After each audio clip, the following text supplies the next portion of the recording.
Justin, after an encouraging game against Essendon just a week ago, how disappointing is it to back up like that?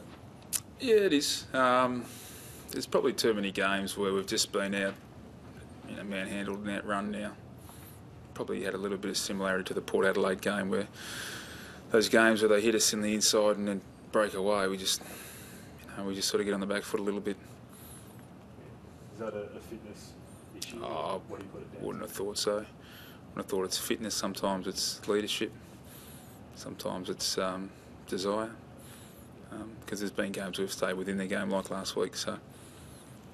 Yes, in terms of leadership, losing Rockcliffe and Patfield before the game doesn't help, and Dane Zorko was pretty much out in his feet for much of the night, wasn't he? Yeah. That doesn't help, obviously. We're lacking leadership and a little bit of thickness on our list as it is. So it doesn't help when you lose two of your better players for that before the game. But you've got to soldier on, and that's a lesson for our guys that the footy god's going to do these things to you at times, and you just got to keep persisting. And we didn't do that. We didn't sort of throw a counter punch all day. We waited for them to pick up the ball before we reacted, and that's just a lesson for our guys. What was your message to the guys post-match? Pretty much that. I mean, we have the bye this week. talk about limping into the bye. We've done that, so we've got time to refresh and recover. And as I said, we'll get some players back for our next game back at the Gabba against Carlton. So there's some positives that we can look forward to. But the big part, as it's very hard. I mean, we tried a few things to shuffle around to, playing a seventh and a few different things to try and equalise the game, which we did for a bit. But the big part of it, which is just the contested ball, when you get a minus 55 and minus 70 and uncontested, that's just an absolute obliteration. You just don't own the ball at all. So then you run defensively, you get fatigued, and then when you do win it, you just want to rest. And that's what the game pretty much was. In terms of that, it sort of seemed almost like from maybe the 20-minute mark of the first quarter that you're running defensively so much that their only intent was really to sort of stem the bleeding. It was just hard to really sort of counter-attack and that. Yeah, exactly right. And that's pretty much how the game was played. We didn't have the energy to counter-punch. And they sort of, and that means their mids grow in confidence even more to run forward because they don't have to run defensively. They know on the other end you're not going to test them out, so they run even harder, which means you've got to run even harder defensively, and that's pretty much how the game panned out in the end. Gastro bug impacts like most of the 22. No, it's been around a couple of weeks at the club, but just those that missed today. So I mean, Zorko was the only one that played that had sort of remnants of it still. I mean, just really starting it today, but as I said, those things don't help. But it's still, you can still put your head over the ball in a short turn. What was the issue with the two boys who pulled out? Was it a bug? Or? Yeah. Okay. Yeah. And with John O'Brien, I mean, he had probably what he'd call a bit of a forgettable game. I mean, do you just keep playing him regardless? I mean, Brandy was probably a little underdone as well coming into the game. We knew that we had to use all our emergencies this week. wasn't ideal.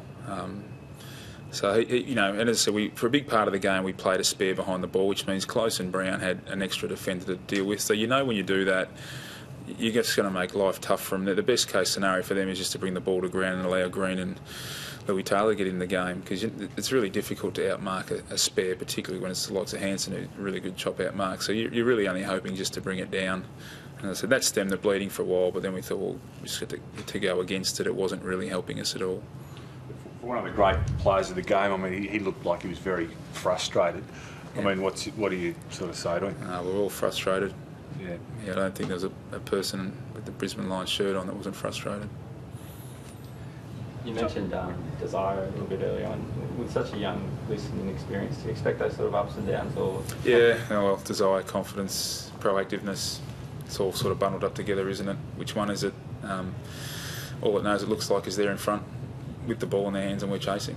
Whichever one it is. I know the easiest one is to say they're unfit, or that's not, because it wasn't the case last week. Justin, there weren't that many positives, but I'm sure you could probably have allowed yourself a smile seeing Clay Beams slot that one beautifully in the third quarter. Yeah, look, we got him in this week, possibly a week or so early, but that's kind of where it is at the moment, where we're kind of having to do things like that, to bring the players in that we think are a part of our future in, to get them the exposure and and it's frustrating for fans. I could understand of ours, and frustrating for coaching staff at times because little schoolboy mistakes creep into our game. But we have to continue pushing forward, and game by game, those will eradicate.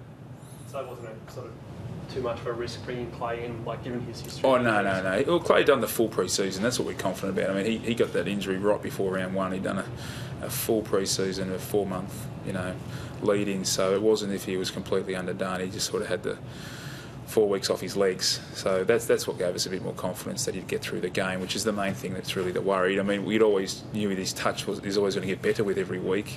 That was more the risk we were taking. Big picture, what do you think Lions fans should expect for the rest of this season? I think realistically, I hope our competitiveness will improve each week, and we'll have more games like last week and more like Wellington, where we're in games for longer. I think with more experienced personnel that'll come back in over the next 6 weeks over the break, we'll get more of that. And when you keep bringing that, you'll always get close to wins. The days like this where we just completely get blown out of the park, hopefully they're limited. Cool, thanks guys. Thank you.